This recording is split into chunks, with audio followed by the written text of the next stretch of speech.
केजरीवाल सरकार कितने टाइम से पहले 49 दिन की सरकार आई, तब भी उनके मैनिफेस्टो में यही आया कि जितने भी ठेका कर्मी हैं, चाहे वो बिजली कर्मचारी हैं, चाहे वो एमसीडी के हैं, चाहे वो हॉस्पिटल के हैं, चाहे स्वास्थ्य विभाग के हैं, उन किसी भी कर्मचारियों को अभी तक पक्का नहीं किया गया है। यहाँ तक कि टीचर्स जो हैं उनको भी पक्का नहीं किया गया है।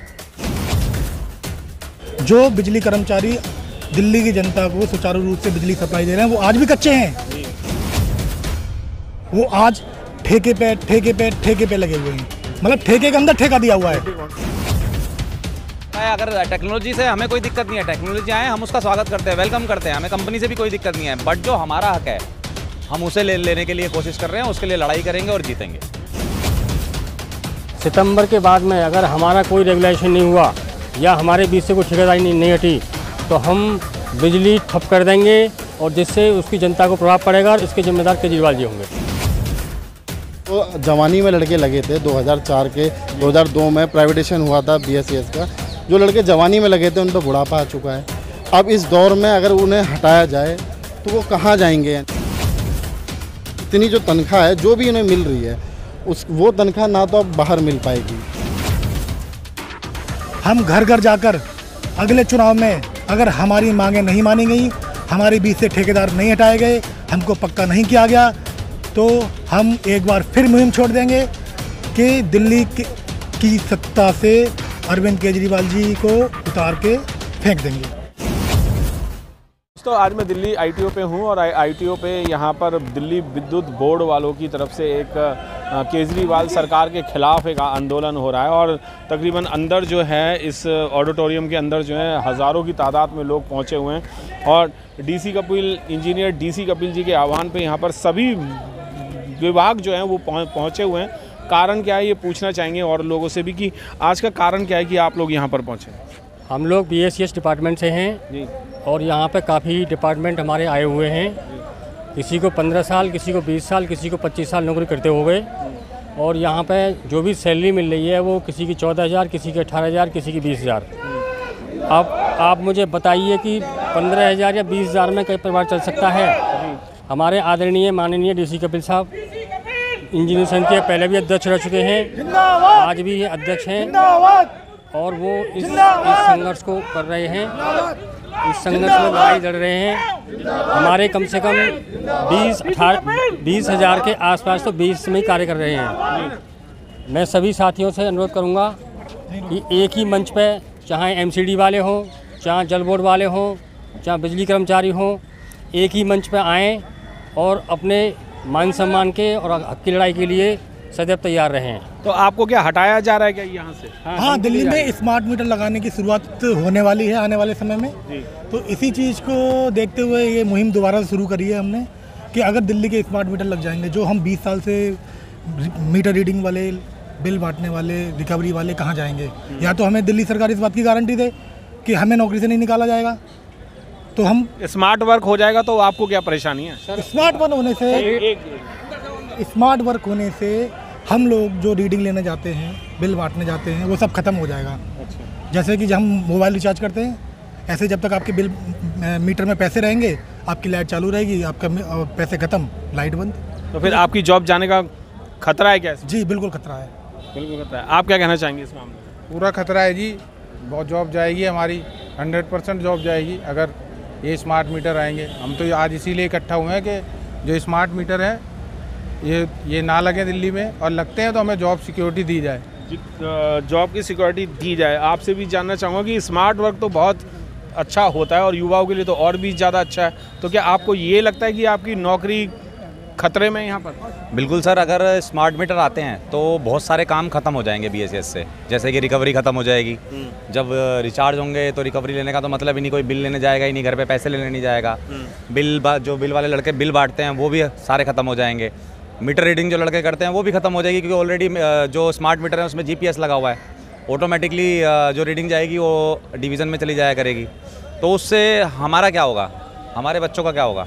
आपको तो केजरीवाल सरकार ने अभी जब गवर्नमेंट बनने वाली थी तभी उन्होंने एक वादा किया था कि हम आपको जितने कच्चे लोग हैं या जितने प्राइवेट में काम कर रहे हैं उन सबको पक्का किया जाएगा। वो नहीं हुए क्या अभी तक आप? सर, आज जो ये मीटिंग की गई है वो उसी वजह से की गई है कि केजरीवाल सरकार कितने टाइम से पहले 49 दिन की सरकार आई, तब भी उनके मैनिफेस्टो में यही आया कि जितने भी ठेका कर्मी हैं, चाहे वो बिजली कर्मचारी हैं, चाहे वो एमसीडी के हैं, चाहे वो हॉस्पिटल के हैं, चाहे स्वास्थ्य विभाग के हैं, उन किसी भी कर्मचारियों को अभी तक पक्का नहीं किया गया है। यहाँ तक कि टीचर्स जो हैं उनको भी पक्का नहीं किया गया है।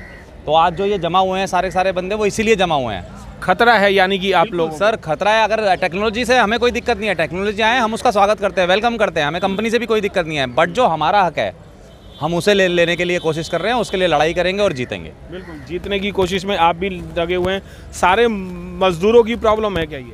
देखिए, या सिर्फ आप लोगों की ही प्रॉब्लम है, आपके डिपार्टमेंट की प्रॉब्लम है? देखिए मान्यवर, मूल जो समस्या है वो ये है कि जो एम्प्लॉय आउटसोर्स का यहाँ 2004 से काम कर रहा है, उसने अपना जो जीवन का जो क्रीमी पीरियड है वो डिपार्टमेंट को दे दिया। और उस क्रीमी पीरियड से जो डिपार्टमेंट की जो ग्रोथ होनी थी वो यानी कि अर्श से, यानी कि जो फर्श से अर्श पे पहुंच गई। उसके बाद ये जो जवानी में लड़के लगे थे 2004 के 2002 में प्राइवेटेशन हुआ था BSES का, जो लड़के जवानी में लगे थे उन पर बुढ़ापा आ चुका है। अब इस दौर में अगर उन्हें हटाया जाए तो वो कहाँ जाएंगे, यानी कि और उन्हें इस इतनी जो तनख्वाह है जो भी उन्हें मिल रही है वो तनख्वाह ना तो अब बाहर मिल पाएगी, एक बात। दूसरी बात ये है कि इतना लंबा समय होने के बाद जो बीच में जो ब्रोकर्स हैं, जो एजेंसियां हैं, इनकी क्या आवश्यकता है? केजरीवाल साहब एक तरफ ये कहते हैं कि साहब हम जो ठेकेदारी प्रथा है हम इस पर विराम लगाएंगे, हम कोशिश करेंगे कि वन विंडो से काम हो, चाहे वो BSES हमें तनख्वाह दे, चाहे केजरीवाल साहब हमें तनख्वाह दे। बीच की आवश्यकता की ज़रूरत ही नहीं है, सीधा सीधा दिख रहा है इसमें। तो ऐसी कोई, मुझे तो ऐसा लगता है कि सर ऐसी कोई आवश्यकता नहीं है कि बीच की एजेंसियों को ख़त्म कर देना चाहिए। दूसरी बात जो बहुत इंपॉर्टेंट समस्या है, जो लोग हमारे यहाँ से दिल्ली से जो बाहर के लोग आए हुए हैं, इवन मैं भी 1000-2000 किलोमीटर से दूर से जो लोग आए हुए हैं, उनके साथ मेडिकल प्रॉब्लम बहुत है।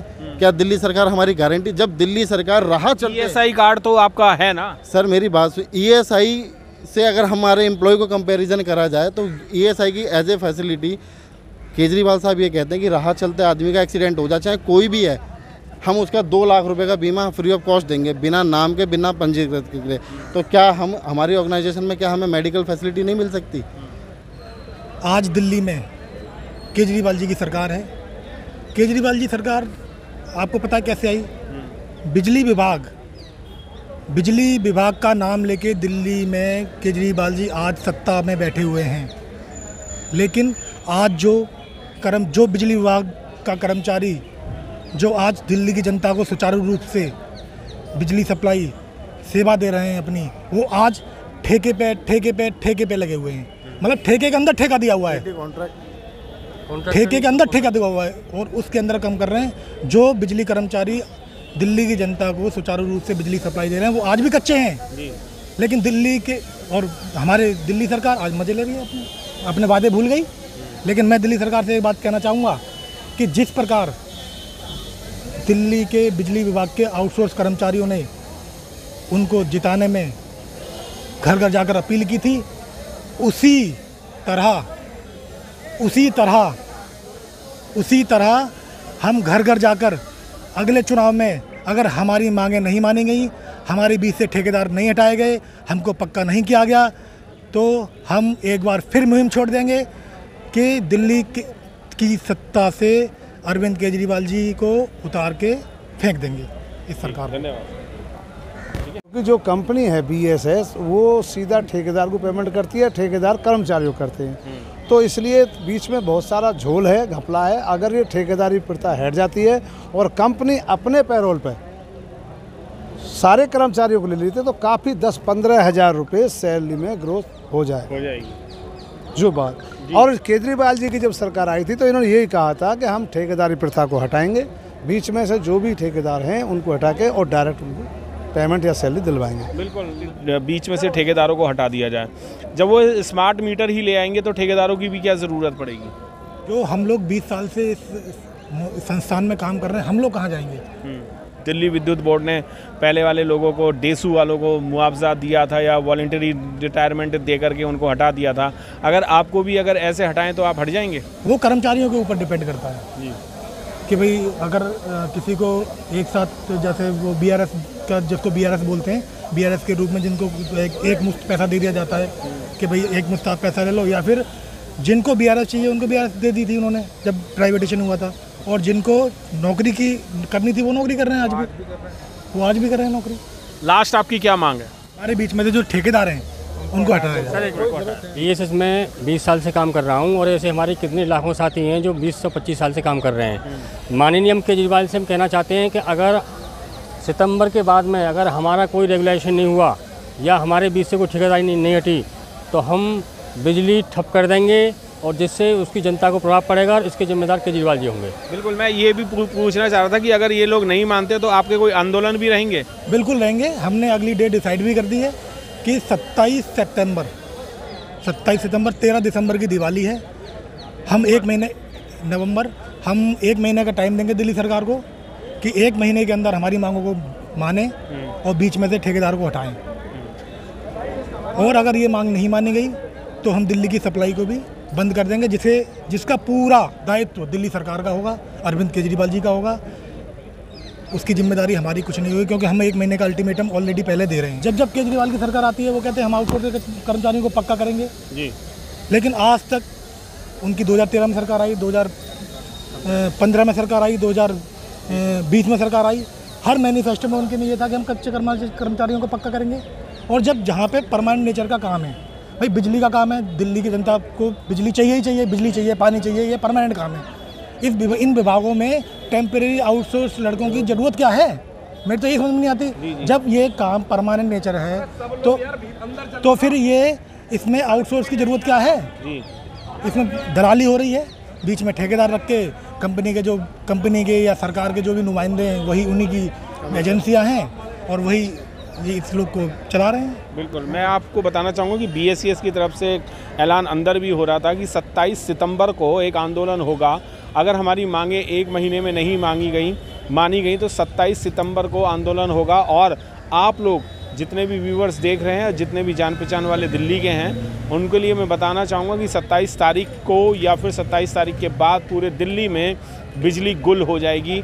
केजरीवाल सरकार को ये चेताना चाहते हैं कि हमारी मांगें जो हैं वो पूरी करें, क्योंकि वो मांगें इनके हिसाब से वो जायज़ हैं और इनकी मांगों को पूरी किया जाए, वरना बिजली गुल हो जाएगी, दिवाली भी आपकी फीकी जाएगी। जय भीम, नमो बुद्धाय।